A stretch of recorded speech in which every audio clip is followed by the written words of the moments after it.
First, I was an activist, meaning I had a problem and I was going to fix my problem. And it was about property rights. Oil and gas property rights. You can remember the DM&E Railroad days, in Weston County, Southern Campbell, Weston County. So it was about property rights. I cared about that, and I was going to fix something. I mean, I was impassioned, and this is in the mid-'90s. I was just coming back to Wyoming late '90s, coming back to Wyoming, practicing veterinary medicine in Newcastle, and learning about these issues, and saying, I'm going to fix this.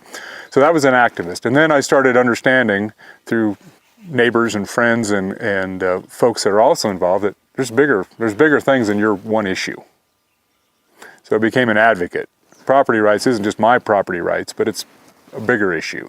And how does that interact with our state budget when it comes to oil and gas development? And how does that? So you become an advocate. You become broader. It's bigger than my issue. It's how do you impact other people's issues, and how do you maybe come up with solutions?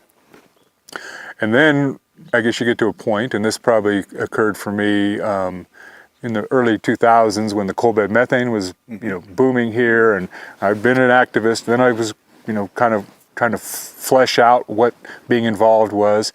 Then you just have to be more involved. You have to volunteer to be on boards. You have to volunteer to be part of working groups to deal with water discharge issues or things like that. You're becoming what I consider citizen. Mm-hmm. You're actually engaging in the processes, whether it's with the federal government, the BLM, in the case here with the energy development, or with local government, the county commissioners, and the role they may play in some of this development. And then you get to a place where I want to affect actually how things happen.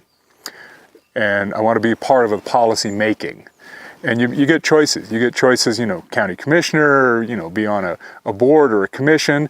And so because I was in agriculture and I was practicing as a veterinarian at the time, I kind of decided, well, I'm going to start in where I'm most comfortable, and that was agriculture. So I applied to be on the Wyoming Livestock Board and was appointed and served 6 years, which is a term on the Livestock Board, and learned a lot. Learned a lot about the government process, executive branch, engaged with the legislative process. Obviously, that was right after the Livestock Board had some challenges with funding, not having enough funding, and so there was a lot of things to learn.